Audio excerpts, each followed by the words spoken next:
What's up, guys? Welcome back to Breakout Trading. So, back from the little surf trip in Tofino at my sister's house now in Nanaimo, British Columbia. And I managed to trade this morning at the motel back in Tofino. Not very successfully, though. I ended up being down pretty much everything I made yesterday, so far flat on the week. That's all right, though. I'm going to be trading again tomorrow morning. At least I have like a desk to kind of sit on. Yesterday, I was literally on the floor with like my whole family sleeping in the same room, so it was pretty brutal. But that's no excuse for shitty trading. So, yeah, anyways, the trip was really fun. I actually managed to end up going sideways on the wave instead of just straight, so I was pretty stoked on that. I'm exhausted, and I thought I would just do this recap because Dash Trader clears all the little trade arrows in about 20 minutes, so I'll get into that. Shrink me down. All right, so we ended up trading three stocks today: FFHL, KTOV, and XRF, and we ended up taking a loss, a winner, and then a bigger loss here on XRF, and then I called it after this big loss because I didn't really want to go negative on the week. So that means that we're ending today down about 20 plus $6, so $26. So pretty much exactly what we made yesterday, but that's all right. So yeah, the first one we traded really was KTOV, but in the morning it looked like a BRN was the best mover here. This one was gapping up pretty big, about 116%. It had a 7 million share float, so a nice low floater. And this was actually pre-market right here. It was really pumping up, and then you can see when the bell rung, it had one little spike and then ended up selling off below VWAP for the rest of the day. So I stayed away from that one.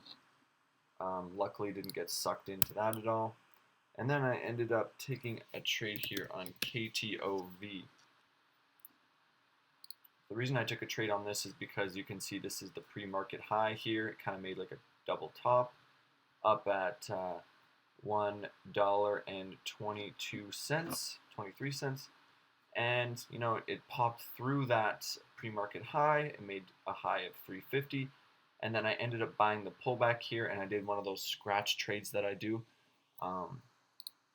Let me see if I can't. I think I'm just going to stay on the 5 minute just because it's too hard to maneuver the 1 minute, unfortunately. Yeah, I did a bit of a scratch trade here, and then it just kind of sold off, and it was hitting VWAP as resistance, so I didn't really touch it. And then today it actually ended up having an offering, which I'm super glad I wasn't in. That would have sucked. It dropped from about 110 all the way to 85 cents, so pretty big drop there, and then continued to sell off. So yeah, oh yeah, here's the news announcement right here at 13:20. KTOV announces $35 million direct offering, registered direct offering. So that is pretty brutal. So yeah, that's why this one sold off so much. So scratch trade there, I lost $3 plus I think $2 in commission. So I was down $5 to start the morning, kept my cool, and then hopped into FFHL. Unfortunately, after the big move it had today. So you can see that this one had an epic move in the morning. It had a bit of a weird pre-market chart. It had all these rise and falls. Nothing too substantial you could have gotten out of this. It sold off really hard into the open and then just started ripping so hard. It went all the way from about $6 to $10.50, and then I was very patient on the pullback, waited, and then I'm pretty sure I tried to buy, what did I try to buy? I'm going to be dead honest, I'm not exactly sure what I was seeing here for the reason that I bought, but I ended up buying when I thought, I guess, it was really oversold. Bought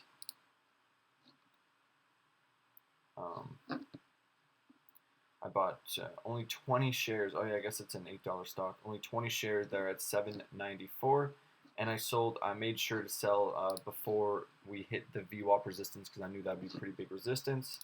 So I sold the shares from 7.94 at 8.30. So that was actually a pretty nice, 36 cent gain on a bit of a higher price stock though, so not that big of a percentage move. And then I ended up making $7.20 there, minus $2 in commission, so about $5. And then that put me break even on the day. So I was like, all right, maybe I'll try and hit one more trade before I go surfing. And then that is when XRF started popping up here. So kind of out of nowhere. This one wasn't originally on my watch list at all. You can see it was not a pre-market gapper at all. It just started ripping. And my regret for this one is just overall taking the trade. Like I said, it's not a pre-market gapper. Not that many people are going to be paying attention to it unless there's like some huge news. And yeah, it just really, really, really sold off. It was super weak. Yeah, so I was looking for a bounce now. Bounce here. So my initial plan was I saw that there's this initial high of day here at just under $4. So we had broken through that. It got halted up here for I think 10 minutes and then dropped. And for some reason I bought the dip at 425. I don't know why I did. Honestly, it was not a good place to buy at all. I bought 50 shares, thankfully, only 50 shares. It was a small position at 425. And then I was hoping that this initial high of day, the whole number of $4 and VWAP, all three of those together would add to some sort of bounce, maybe up to 470, or even on the daily, this thing actually had room all the way up to $6 here. You can see this is a high back in December of 2019. So my overall target was $6, to be honest, in my head. But this thing just was super weak. It ended up selling off through that initial high of day, through $4, through VWAP, and after that, I saw how weak it was on the tape. I just cut it right away. There was this one pop where I probably could have gotten out, but I'm never going to regret selling when something looks that weak. And you can see that it really was that weak. It ended up having one more little rip today, but you can see it's very weird action because usually VWAP is a big indicator for support and resistance for me. And you can see that it was very choppy around that area. There was some indecisive movement, and then obviously the trend was established to be down for the rest of the day. So that one was pretty brutal, honestly. I think my mistake for that one is I held it way too long. I actually wrote in my journal here my mistakes for that one. So my two things that I did wrong today was I could have been more aggressive, I said, on the front side of FFHL when it was having this big rip. I was watching it, waiting for some sort of significant pullback, and there just wasn't one. And it's kind of gross that it had one big rip and then just sold off all the way to the bottom. That usually doesn't happen. There's usually one or two bounces there, so, that's all right. I could have been more aggressive on the front side of FFHL, but at the same time, my dip buying strategy has been working really well for June. So maybe this is just an outlier, and I should continue my dip buying strategy. And what I should have done is just avoided XRF completely. That one really sucked. Had a nice parabolic move, but once again, just like FFHL, no real bounce afterwards. And I guess I don't know why I bought 425, because even if I bought here at $4, I would have been able to cut my loss much easier. So I think I just jumped the gun a little bit on that one. I was just hoping for a quick pop, and it just didn't happen. I should have avoided XRF completely. Classic pump and dump, not a morning gapper, and little to no buyers or volume. Although the initial high of day, VWAP, and $4 range altogether usually amounts to some sort of significant bounce, it did not today. I'm glad I only went in with 50 shares, which was a pretty small size, and I took a fat loss. That I bought in at 425 and sold at 380, so that's like a 45-cent drop there on XRF on a very low price stock. So that's a pretty big percentage. That was netted me down $23.50, which is actually my single biggest losing trade in all of June. So comparing that from May, April and May, that is phenomenal.